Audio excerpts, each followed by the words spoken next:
quite the journey getting to this point. Back in February, I talked about how I started to take a liking to keyboard inputs for certain games, namely 2D games. It's super intuitive to use and feels really natural. It takes almost no getting used to. And there's no room for misinputs. Every press feels deliberate. Since then, I've still been using these fight pads for a lot of 2D games, mostly Mario games, and I've been having a great time, but none of the fight pads that I own were perfect. This 8-bit Do arcade stick is the best arcade stick that I've ever seen. So I decided I wanted to try to modify this to do exactly what I wanted all of these fight pads to do for me. To my surprise, it was actually way easier to do the mod than I was expecting.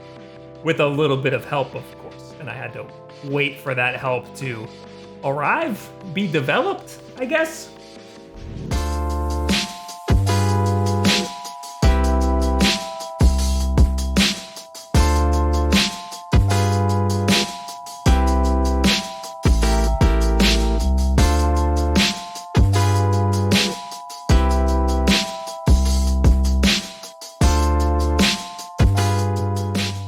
This video is sponsored by Honey.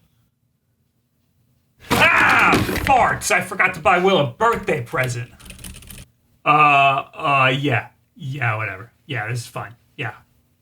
Okay. Ah! Don't use Honey. What? Well, why not? Because it's like a virus. They sell your information and stuff. What? No, they don't. Yes, they do. No, they don't. Yes. No, they don't. Yes. No, they don't. Yes. No, they don't. Yes, yes no, they do. They don't. Yes. No, they don't. No, they don't. Yes, they do.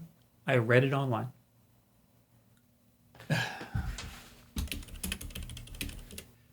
We do not sell your personal information ever.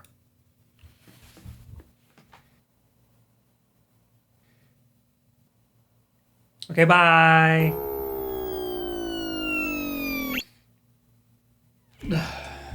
Honey is a completely free online shopping tool that automatically searches coupons for you and applies the biggest discount it can find to your cart. It does the work for you, finding you coupons you probably never would have realized you could use. It just saved me $22 buying all this random crap in a rush. There's absolutely no reason not to have Honey if you're ever gonna buy anything online. You're literally just losing money by not having it. As of right now, all of you guys who have used my link to get Honey have saved a total of $21,779. Hey, can I borrow $5? So go to joinhoney.com/wolfden or just click the link in the description below and start saving right now before you toss away too much of your money. And thank you, Honey, for not only helping support this channel, but helping support our viewers. And I was serious about that $5, guys.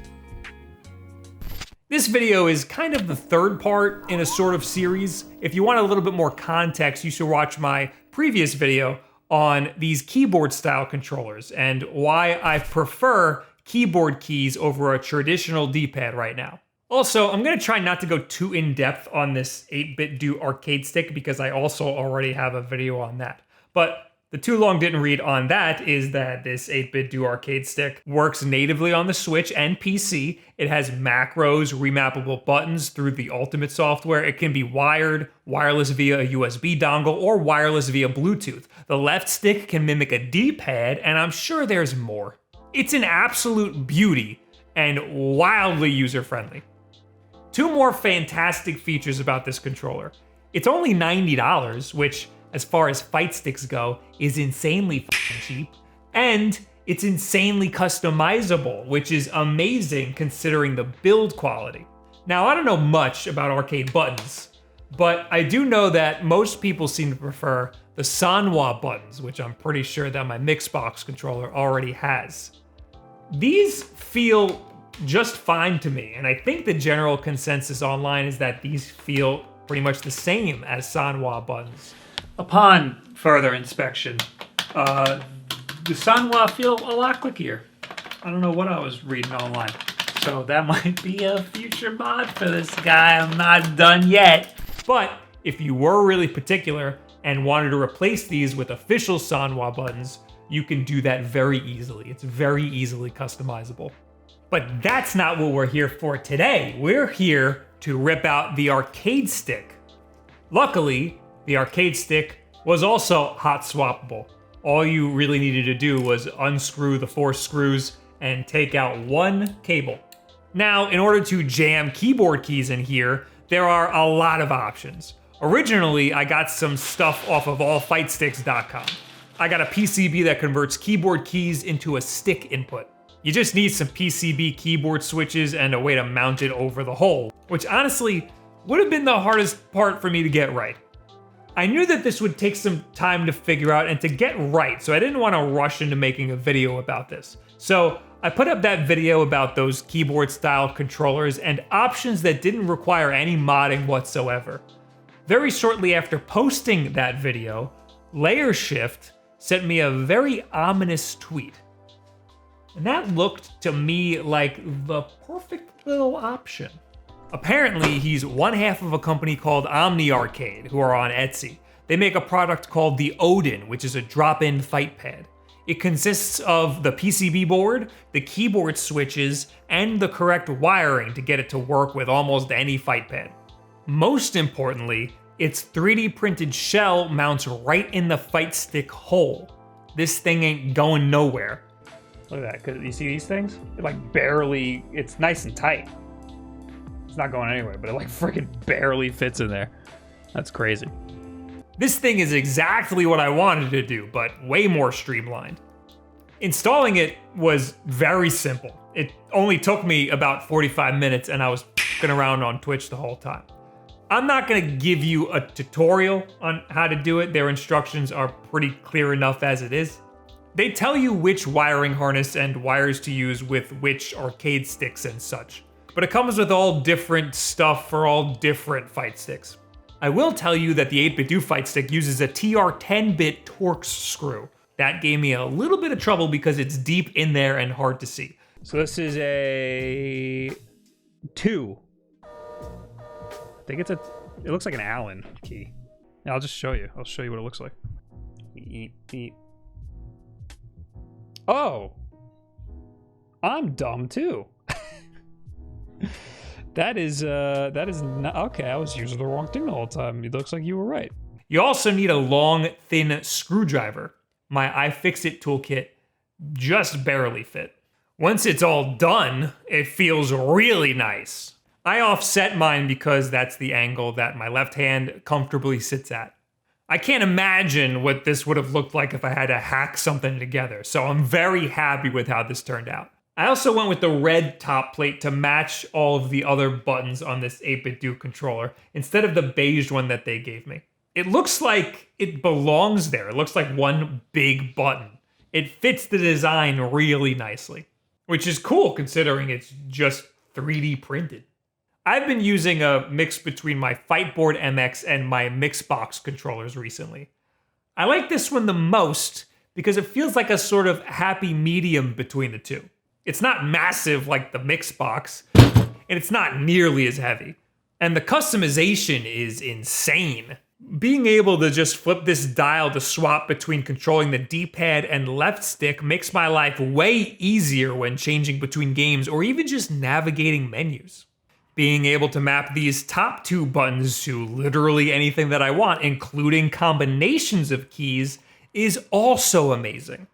I like playing wired, but I might just leave this 2-port 4GHz dongle in the switch dock just for this and use it wirelessly when I need it. Although, I'm not too sure about that because the light flashes even when the switch is off, so that is a little disconcerting. I could just use Bluetooth because this thing also has Bluetooth, but 2.4 GHz is faster and easier to manage and sync. If I wanted to play ROMs on my computer, I could just unplug the 2.4 GHz dongle from my Switch and plug it into the computer, and then that's it. I'm ready to go. But that's just how I want to use this stuff. You can use its features however you want, because there's a lot of options here, and again, it's insanely customizable. The Odin comes with these very low-profile keycaps and your choice of low-profile switches. Mine came with the Kale Chalk Robin switches. They feel really nice and clicky. I'm perfectly fine just playing with these. But the full-sized Kale navies I put in the Fightboard MX feel way clickier. Since these are just PCB switches, I might experiment with popping those guys out and popping in some full-sized keyboard switches. I do have some Cherry MX Blues left over from my original plans for this project, and those are PCB switches. Hey, it's Future Bob here again. I just learned that these switches that I have, they are not good for this PCB. This PCB requires low profile, but they're sending me navies, which should be as clicky as the ones in my Fightboard. So we'll see how that is at a later time. Tune in to one of my Twitch streams and ask me there in the future. After watching my live stream of me installing this mod, Omni decided to start including a 332 Allen key with every purchase because I'm inept and couldn't figure out which Allen key to use. So you'll have everything you need to adjust this accordingly. I also got myself one of these travel covers. It has magnets in it and just snaps right there over the Omni. I think that's pretty much a necessity. After all this setup, you don't want to be messing it up when you're moving it around or putting it away. I love that this controller has a spot for the 2.4 gigahertz dongle on the inside, but I wish it had a spot for the massive USB-C cable like the Mixbox controller has. There's plenty of room for it on the inside. Omni also sent me the Loki, which is the same concept as the Odin, but spread out. Now, each one of your fingers is dedicated to a direction. This is the hitbox style that a lot of fighting game people have been gravitating towards. You have left, down, right, and up. I can see the appeal, but it's not something I feel like getting used to. It's also not as comfortable on this particular fight pad, at least for me. It would be nice if this fight pad had a little more of a chin to rest my wrists on, but now we're nitpicking. This is now the perfect little fight pad for me. I might make some slight modifications in the future, like swapping out the keyboard switches, but this is what I'm going to be using for a lot of 2D games going forward. If you want a fight stick for Switch or PC, I highly recommend this one because it's the best cheap one that you can get for only $90. And if you want a keyboard style controller and aren't afraid of a screwdriver, adding another $50 on top of that still puts this on the cheaper end, especially as far as controllers like this go, controllers with a keyboard key instead of a D-pad. Keep in mind, the Mixbox controller is $500 goddamn dollars. If you're more interested in the hitbox style layout, the Loki system makes this one of the cheapest options for that layout too. The only problem is with this particular controller, to my knowledge, there's no option for modifier keys. So hitbox style controllers typically have modifier keys that allow you to change the angle. You can do more nuanced angles. You're not limited to 8 directions of movement or something like that. We're getting into the weeds here. If you just want a keyboard instead of a stick, I think this is the best option you can get right now for something that is super functional and super easy to perform yourself. And that's coming from the moron. So what do you guys think about this 8-bit Do arcade stick mod? I finally did it and I'm very happy with you. Mwah. I can't stress enough how easy this was to perform. Again, I'm not affiliated with any of these companies. Contrary to what some people will say in the comments, I have zero affiliation with 8-bit Do. I think they sent this to me for free though. Also, I have no stake in the Odin game. I just really liked what they did. If you want one yourself, there's a waiting list. I'll leave a link in the description. You fill that out and say, I want one, and which parts you want on it and stuff, and they'll get it to you when they finally make a bunch. It's just 2 guys. They're making them, themselves. It's 3D printed stuff. Again, this works on all different types of fight sticks, so you don't even need the 8-bit Do arcade stick. You could use it on something else. Just make sure you check their compatibility list. And if you really want to do your own sort of customization, you could check out allfightsticks.com and make something for yourself. They also showed up in my live stream and they were a little mad that I was using this instead of, make a drop-in thing then. This is so much easier. Anyway, leave your thoughts on this in the comments below, at me on Twitter, and any and all this other social media garbage. By the way, speaking of live streaming, I obviously live stream a bunch of this stuff over on twitch.tv/Wulff. I'll probably be there tonight using this thing. You can ask me questions about it. You can ask me questions about anything and stuff, and I'm pretty responsive to the chat. Hey, it's Bob from the future. One last time, I'm so sorry. If you go to youtube.com/WulffDen clips, there'll be a short condensed version of that live stream where I built this if you want a bite-sized version of that. Also, thank you, Honey, for helping support this channel, and viewers here, don't forget to check them out. The link in the description below. But of course, the most important thing that you can do to help support this channel is just subscribe. Thank you very much for doing so, and share this video with a friend who maybe likes fighting games, maybe plays a lot of 2D games, maybe this would be perfect for them. Maybe they just like to tinker and they can make one for you. Thank you very much. Have yourself a very good week.